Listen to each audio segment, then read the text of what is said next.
घर लौट रहे सीआरपीएफ जवान की मौत। कोयला ढुलाई पर ग्रामीणों का फूटा गुस्सा, 20 घंटे से सड़क जाम।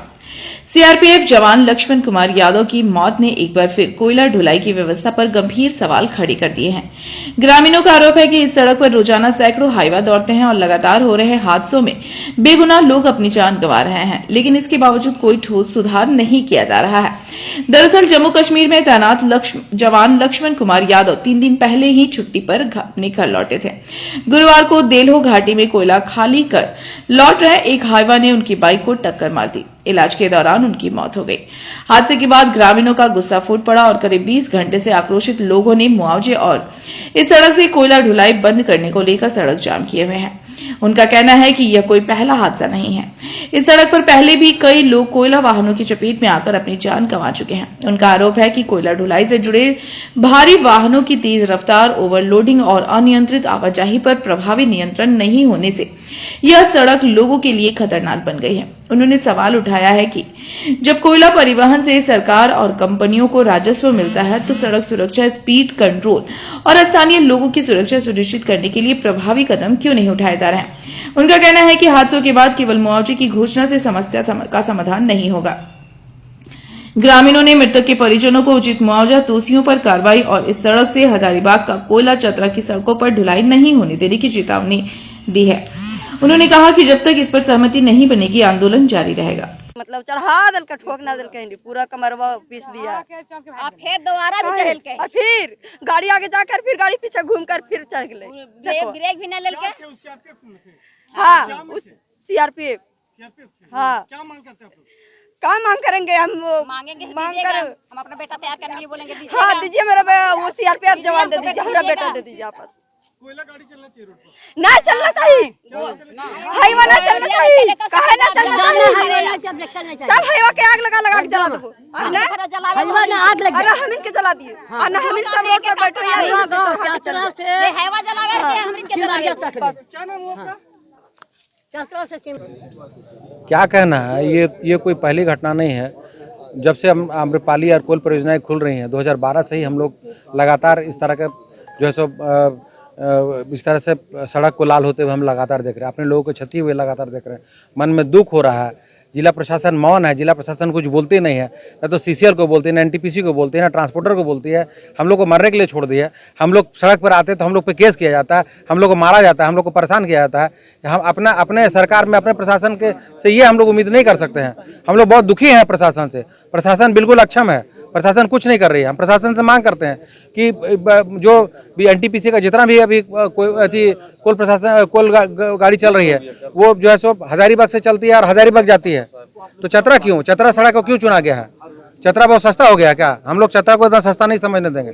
हम लोग जो है सो विरोध करते हैं इस बात का और चतरा जिला प्रशासन से अनुरोध करेंगे, इस बार लास्ट हाथ जोड़कर अनुरोध करेंगे कि हजारीबाग का कोयला, हजारीबाग को सरकार को चिट्ठी लिखेगा। हम लोग हजारीबाग कोयला जो हम लोग का राजस्व भी नहीं मिलता है ना, हम लोग का राजस्व नहीं मिलता। हम लोग यहाँ मौत खाने के लिए बैठे हुए हैं। हम लोग को मुआवजा भी नहीं मिलता है, कुछ नहीं मिलता, कोई तय भी नहीं किया हुआ। चतरा जिला प्रशासन कुछ तय नहीं किया है। हम लोग स्पष्ट मांग है, मुआवजा सेकेंडरी है, मुआवजा की बात अभी नहीं कर रहे हैं। हम लोग बात कर रहे हैं कि हम लोग को जीने का अधिकार दिया जाए। हम लोग जीने का अधिकार मांग रहे हैं। हम लोग इस रोड पर चलने का अधिकार मांग रहे हैं। ये रोड हमारा है, हमारा बाप दादा का जमीन दिया हुआ रोड है, कोई किसी का दिया हुआ रोड नहीं है। उसी पर रोड बना है आज ये, तो इसमें हमारे जो रोड दिया हुआ है इसी पे हम लोग मर रहे हैं। ये अब ये नहीं स्थिति होने देंगे।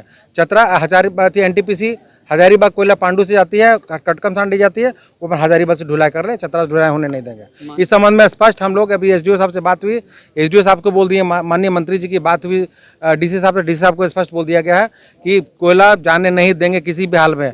यहाँ की एक जनता से आप पूछ लीजिए क्या बोलते हैं आप लोग, सब लोग बताइए तो। एक भी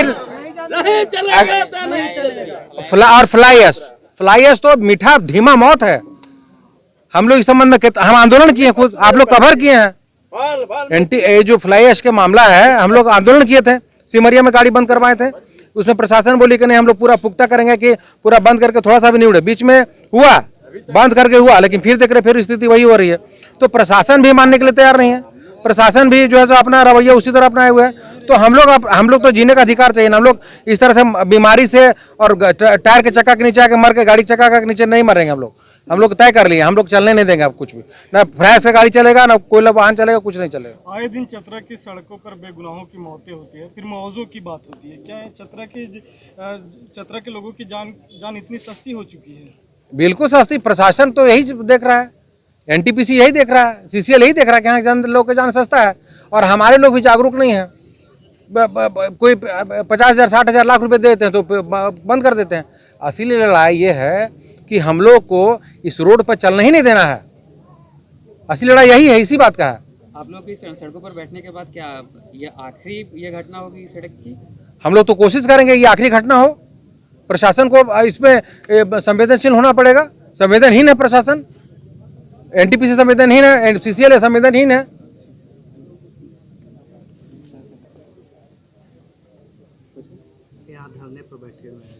देखिए, सबसे पहले जो सड़क दुर्घटना में जो घटनाएं घटी, सीआरपीएफ के जवान थे, देश के सुरक्षा में हम लोग को सुरक्षा में लगे हुए थे। दुखद घटना है। और अभी जब से कोयला टनल खुला है 2012 से तब तक मतलब 14 बरस में कितने लोगों की जान चली गई, कितने लोग विधवा हो गई, कितना बिना माता के, कितना बिना पिता के। और जो लोगों को लाभ मिलना चाहिए था, उम्मीद आशा था कोयलबरी खुलेगा तो रोज़गार मिलेगा, बाहर जाना नहीं पड़ेगा, लेकिन बाहरी लोग माल हो रहे हैं, यहाँ लोग कंगाल हो रहे हैं, यहाँ रोज़गार भी नहीं मिल रहा है और कोयला काला है और यहाँ खून की नदियाँ लाल बह रहा है। ये दुर्भाग्य है चतरा का। तो भी हम लोग पहला शर्त यहाँ सबके राय से लिया गया है कि पहले हजारीबाग का जो कोयला है वो हजारीबाग होकर लेके कटकम से ले जाए और इधर चतरा होकर नहीं चलेगा, पहला। दूसरा, इस तरह घटनाएं घट रही है, इसके लिए कोई कंपल्सेशन नीति बने ठोस, कि कोई मृत्यु हो जाए जाने अनजाने या कोई एक्सीडेंट में कुछ हो जाए। जैसे 5 तारीख घटना घटी दिलों में, फिर कल एक टीचर के साथ हुआ और सीआरपीओ के साथ हुआ। डेली 1-2 दिन हंड्रेगंज में, टंडवा में, सिमरिया में रोज़ लोग मर रहे हैं। उतना आदमी का जन्म नहीं, उतना मृत्यु हो रही है। इस पर ठोस नीति बनना चाहिए। और पहले शांति था, कोयला नहीं चलता था, इतना मौत नहीं होती थी, शांति था, धूल करता लोग बचते थे। अभी तो रोज़गार क्या मिलेगा, घर में 1 रुपया नहीं मिल रहा है किसी को और लोग डेली मौत हो रही है। तो हम लोगों का मांग है कि जो आम आवाम का मांग है कि हजारीबाग का कोयला आप हजारीबाग रोड से लीजिए और चतरा कोयला हो, हम लोग उसमें भी नीति बनाइए। चतरा भी कोयला जाएगा तो उसमें भी नीति बनना चाहिए कि नहीं, चतरा का आएगा तो वो भी तो एक्सीडेंट करेगा। इस पर ठोस निर्णय हम लोग बात की, अभी डी साहब से बात हुई है और कंपनी से सब लोग बात कर रहे हैं और रास्ता हम लोग सबसे निकाल रहे हैं। चतरा जिले में लगातार सड़क दुर्घटनाओं में जाने जा रही है सर, क्या